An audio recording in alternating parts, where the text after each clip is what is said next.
our magical object narrative, and we're going to pause on writing it. I've been reading everything you wrote, and you have been doing, eyes up here, you've been doing an excellent job writing similes. You've also been doing a pretty good job with writing personification. However, some of us are missing personification, or we're not using very descriptive words to really explain what that object is doing, what human quality is given to that object. So we're going to look at some examples and go through and figure out how can we revise these little short narrative paragraphs to write more interesting personifications that really make our senses come to life and can explain whatever experience or event that is going on in your narrative. So I'm going to project up the first example. While I read this to you, I want you to ask yourself, is there a personification or simile in this narrative scene? After school that day, Emma and I were on our way to the enchanted forest. As we walked through the forest, something dangled from the tree, a crystal necklace. I felt a strange energy.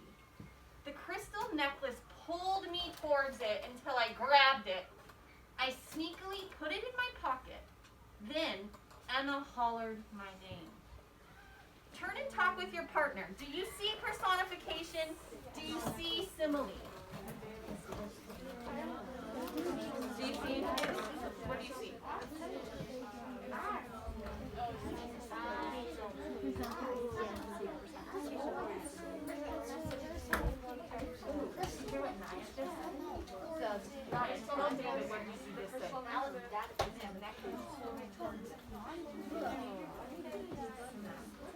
So, raise your hand if you found a simile. A simile using like or as? Yeah. As we walk through. That's not a simile. Okay, let's look at that. As we walk through, is there any two things being compared when I say as we walk through? No. So even though I used the word as, it's not actually a simile. Did anybody see personification? No. Ooh, let's see, Roman, what did you find? The crystal necklace pulled me towards it until I grabbed it. The crystal necklace pulled me towards it. What's the object that's not human? You can shout it out. What human quality is given to that necklace? Pulling. A human can pull things. A necklace actually can't. What experience does this explain? If I'm saying the crystal necklace pulled me towards it, what experience does that explain? Turn and talk to your partner. What experience does that help make clear in your mind? What do you think, Emiliano? If a necklace is pulling you towards it, what is that explaining?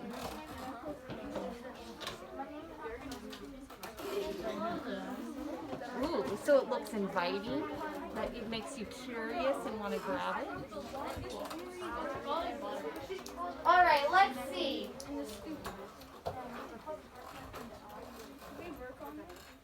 Oh, we're going to have some to work on, for sure. Ooh, Natalie. It's not here. That was funny. I got excited to pull her name. I pulled Riley. She's not here too. Mason, if a necklace is pulling you towards it, what is that trying to explain? Like your instincts are telling you to get it. Ooh, so it's making you curious and something inside your body is saying, ooh, I want to go and touch that. Or it's beautiful. Excellent. Or it might be beautiful. Good point, David. So this is an example where there is personification that really explains the experience. Does that make sense? Yeah. Okay, let's look at another example. Oh my goodness, I forgot. I have to freeze. I forgot to unhighlight these. Oh, good, you can't see it. I don't want to give away the answers. You might want to keep it like that. I got it. Thanks, David.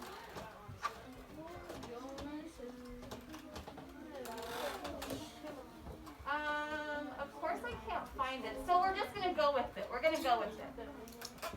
Life happens and we got to go with it. Here we go. I gave you some clues this time through some highlights, but we're going to look at these highlights. So I'm going to read it first, and you can tell me whether these highlights are personification or similes. When I tried to walk away, I heard talking. It came from the wand. It was saying, "Come closer, you need me." I thought I was going crazy. Brianna saw the worried look on my face.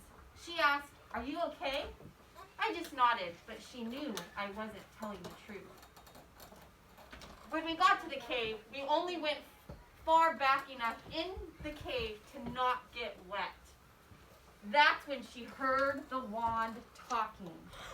Then I grabbed it like I had no control over myself anymore.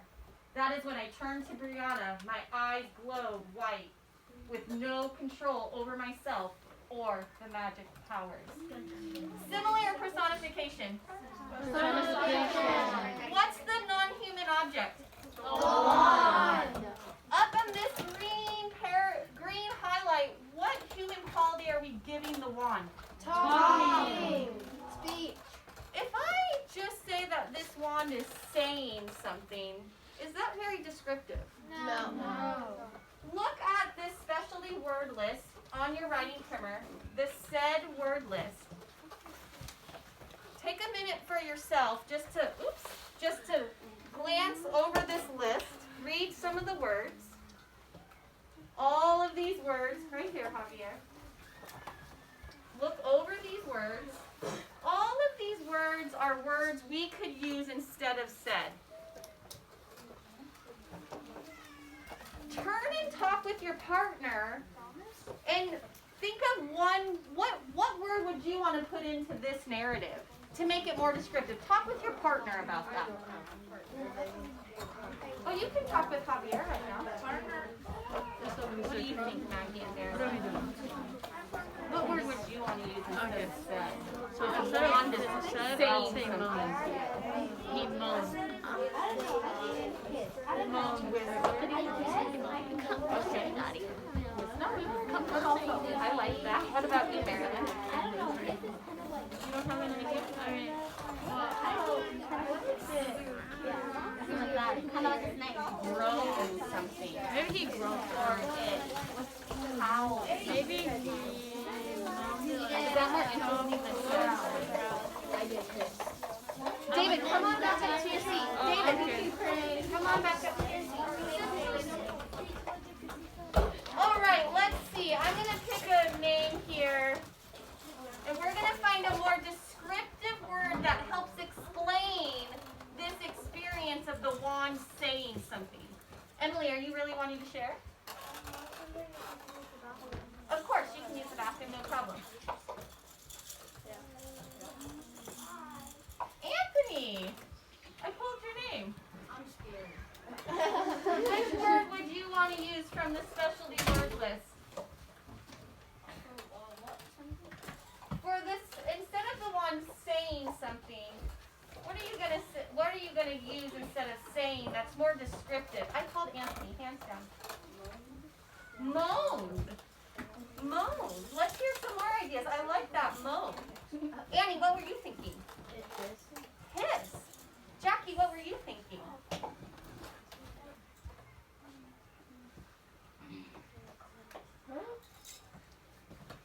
No problem. Let's give her time. Let's give her time. She's looking on the list. Muttered.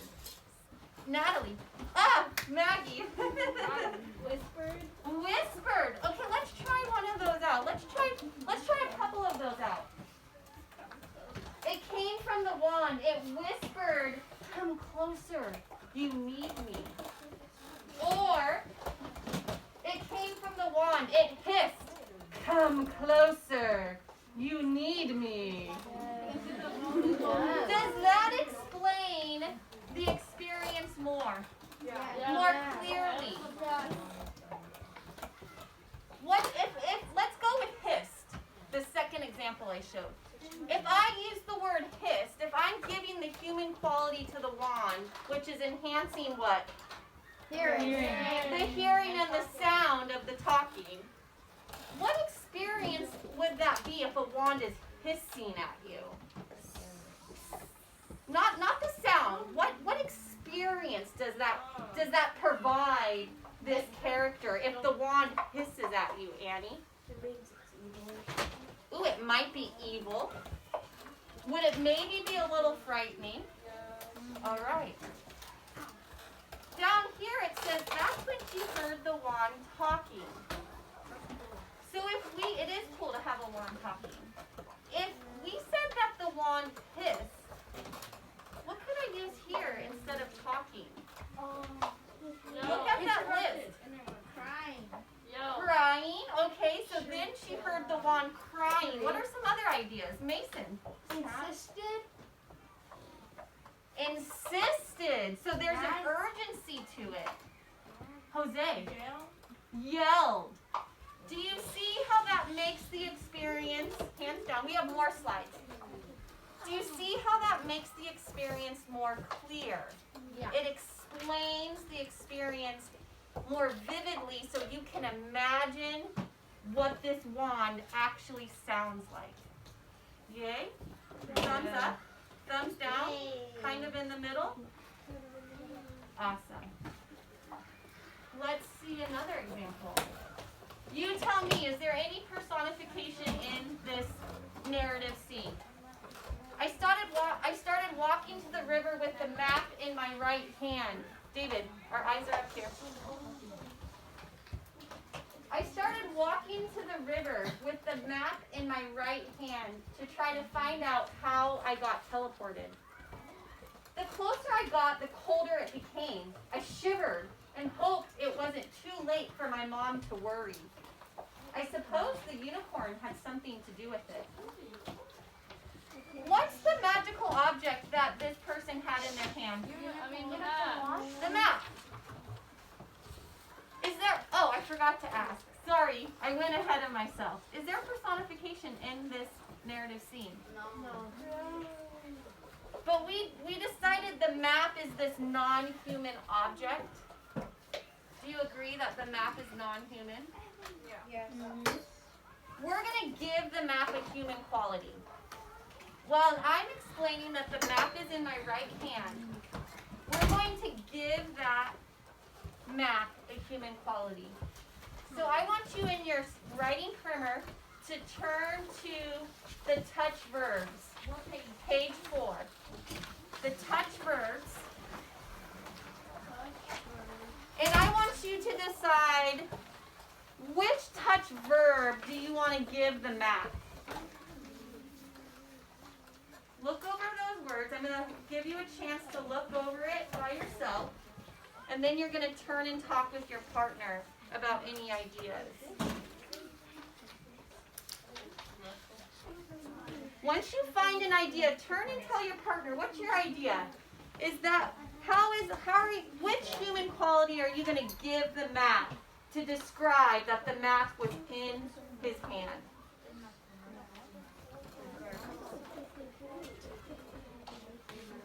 David, what do you think? Ooh, so the map wrestled his hand? Nice example. Annie, what do you think? Ooh, clenched his hand. I'm hearing a lot of ideas. I'm gonna pull a name and see some ideas. Closing my eyes. Riley's not here. Marilyn, do you have an idea? How can you describe this map in their hand? Which touch verb do you think will help describe how this map is in the hand of this boy?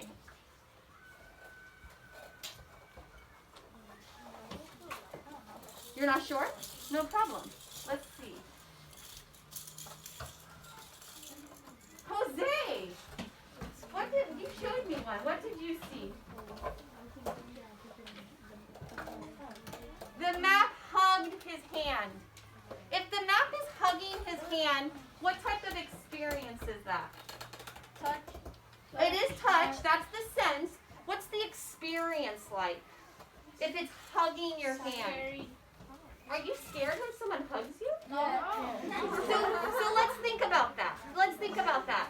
If the map is hugging the hand, how is that explaining the experience of that map in the hand? Mason? Gentle. Oh, it's gentle. Annie? Maybe the wind's blowing. So the map is really engulfed in the hand. Like when I hug somebody, I'm wrapped all the way around it. So that wind made the map really go all over its hand. Yeah. Maggie? Maybe fragile. Oh, it might be a fragile. If I hug somebody, I want to be gentle, not to hurt them. Does that explain, Rui, does that help explain this experience of the map being in somebody's hand? Yes. To say it hugged the hand. Does it help explain it more? Yeah. Because it told us that it was a gentle experience. It was a fragile experience. What if I said the map squeezed his hand? How is that different? If the map squeezed its hand, how is that a different experience? Turn and talk with your partner. How is that a different experience than hugging if I'm squeezing its hand? The map squeezed its hand.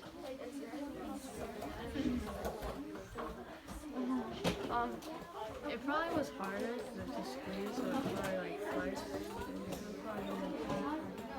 Ooh, so a tighter grip than hugging it was a nice gentle touch, but squeezing it, maybe he doesn't want to let go of that map.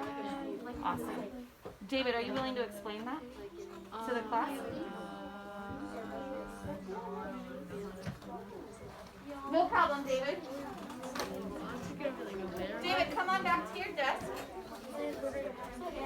All right, let's see. Who's willing to explain that different experience? Anybody willing to explain? Yeah, David. Oh, I'm so glad you got the courage. Let's hear it, David. David, turn and tell the class. Hug is probably gentle, and if you were to squeeze it, it'd probably be more like a bear hug. Anybody have uncles that just like squeeze them so hard? No. Okay, so David, and if I was squeezing that, would I want it to let go? Would I want that map to drop out of my hand? No, I'm squeezing it. It's precious. I don't want it to go anywhere. Mason. Hug could be like gentle or calm, and what was the other word? Hug would be gentle and calm versus squeeze. Yeah, squeeze would be like aggressive. More aggressive. I want you guys to go into your own, when I say, you're going to open up your Chromebooks and you're going to go into your narrative magical object story. We're not going to be adding any more events. I want you to go back into your writing, find your personification, and see if you can use more descriptive language to help explain that experience that's going on with your magical object. Annie? It looks like there's one more. There is, but we're not going to go over it because you guys are getting it. Alright. Emily, Can I go my Chromebook in the car? you can. From the cart. Yes, you can.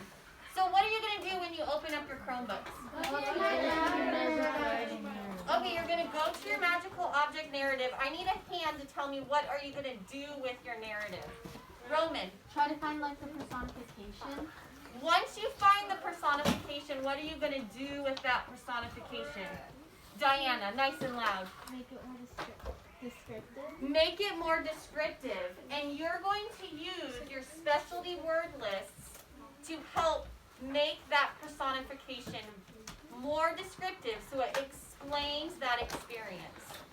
Thumbs up if you understand.